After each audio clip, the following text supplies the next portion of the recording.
24th of December, 1914. I've just been through one of the most extraordinary scenes imaginable. Tonight is Christmas Eve. I came up into the trenches this evening for my tour of duty in them. Firing was going on all the time, and the enemy's machine guns, they were at it hard. They were firing at us. Then, at around 7 o'clock, the firing stopped. I was in my dugout. I was reading a paper. The mail was being dished out. It was reported to me that the Germans had lighted up their trenches all along our front. We had been calling to one another for some time, Christmas wishes and other things. I went out and I shouted, "No shooting!" And then somehow the scene became a peaceful one. All our men, they got out of the trenches and they sat on the parapet. The Germans did the same. And they talked to one another in English and in broken English. I got on top of the trench and I talked German, and I asked them to sing a German Volkslied, which they did. Then our men sang quite well, and each side clapped and cheered. I asked the German who sang a solo to sing one of Schumann's songs, so he sang The Two Grenadiers splendidly. Our men, they were a good audience. They really enjoyed his singing. Then Pope and I, we walked across. We just walked across, and we held a conversation with the German officer in command. One of his men introduced us properly. He asked my name and then presented me to his officer. I gave the latter permission to bury some German dead who are lying in between us. And we agreed to have no shooting till 12 midnight. 12 midnight tomorrow. We talked together. 10 or more Germans gathered around. I was almost in their lines. I was within a yard or so. We saluted each other. He thanked me for the permission to bury his dead. And we fixed up how many men were to do that, and that otherwise both sides must remain in the trenches. Then we wished one another good night, and a good night's rest, and a happy Christmas, and we parted with a smile.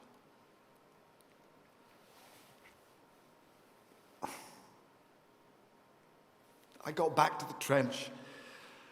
The Germans sang "Du Wacht am Rhein," and it sounded well. Then our men, they sang "Christians Awake." It sounded well too. And with a good night, we all got back into our trenches.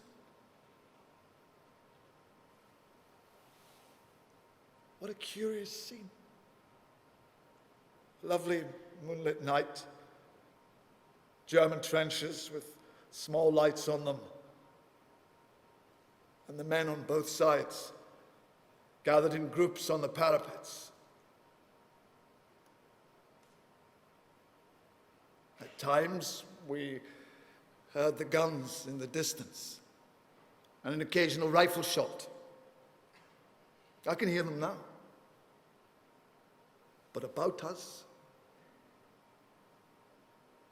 absolute quiet. I allowed 1 or 2 men to go out and meet a German or two halfway. They exchanged cigars or smoke, and they talked. The officer I spoke to hopes we shall do the same on New Year's Day. I said, yes, if I am here. I felt I must sit down and write the story of this Christmas Eve before I went to lie down. Of course, no precautions are relaxed, but I think they mean to play the game. All the same, I shall be awake all night so as to be on the safe side. It's weird to think that tomorrow night we shall be hard at it again. If one gets through this show, it will be a Christmas time to live in one's memory. The German who sang, he had a really fine voice. I'm just off for a walk around the trenches to see that all is well. Good night. Christmas Day. We had an absolutely quiet night. In front of us, though, well, just to our right and left, there was sniping going on. In my trenches and in those of the enemy opposite to us, there were only nice big fires blazing and occasional songs and conversation. This morning at the Reveille, the Germans sent out parties to bury their dead. Our men went out to help them. And then we all on both sides met in the middle and in groups began to talk and exchange gifts of tobacco, etc. All this morning, we've been fraternizing, singing songs.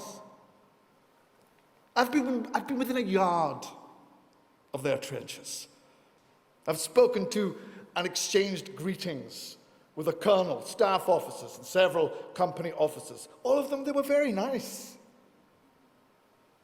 And we fixed up that the men should not go near their opponent's trenches, but remain about midway between the lines. The whole thing is just extraordinary. It's extraordinary. The men were all so natural and friendly. Several photos were taken. A group of German officers, a German officer and myself, and a group of British and German soldiers. The Germans are Saxons. They're good looking. They only want peace. And they seem in no way at their last gasp. I was astonished at the easy way in which our men and theirs got on with each other. We've just knocked off for dinner, and we've arranged to meet them again afterwards. Until dusk when we go in again, and then until 9 p.m. when the war begins again. I wonder who'll start shooting. They say, fire in the air, and we will, and such things. But of course it will start, and it will start tomorrow, and we shall be hard at it, killing one another. It's an extraordinary state of affairs which allows of a peace day. Never seen men so pleased to have a day off as both sides. Their opera singer is going to give us a song or two tonight. Perhaps I may give them one. Try and imagine 2 lines of trenches in peace. Only 50 yards apart. The men of either side have never seen each other except perhaps ahead now and then. And they've never been outside in front of their trenches. Then suddenly, one day, men stream out and they nest in friendly talk in the middle. One fellow, a married man, he wanted so much a photo of Betty and Nancy in bed, which I had. I gave him it because I had 2. And he seemed to show it all around, as several Germans told me afterwards about it. He gave me a photo of himself and his family taken the other day, which he'd just got.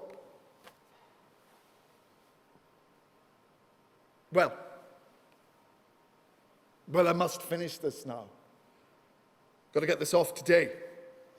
We've just finished dinner. I must go outside now to supervise the meetings of the men and the Germans.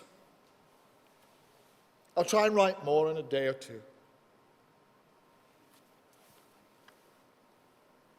Keep this letter. Keep it carefully. Send copies to all. I think they'll be interested. It did feel funny, walking over alone towards the enemy's trenches to meet someone halfway, and to arrange a Christmas peace. That'll be a thing to remember all one's life. Kiss the babies. Give them my love. Write me a long letter and tell me all the news. I hope the photos come out all right. Probably you'll see them in some paper. Yours,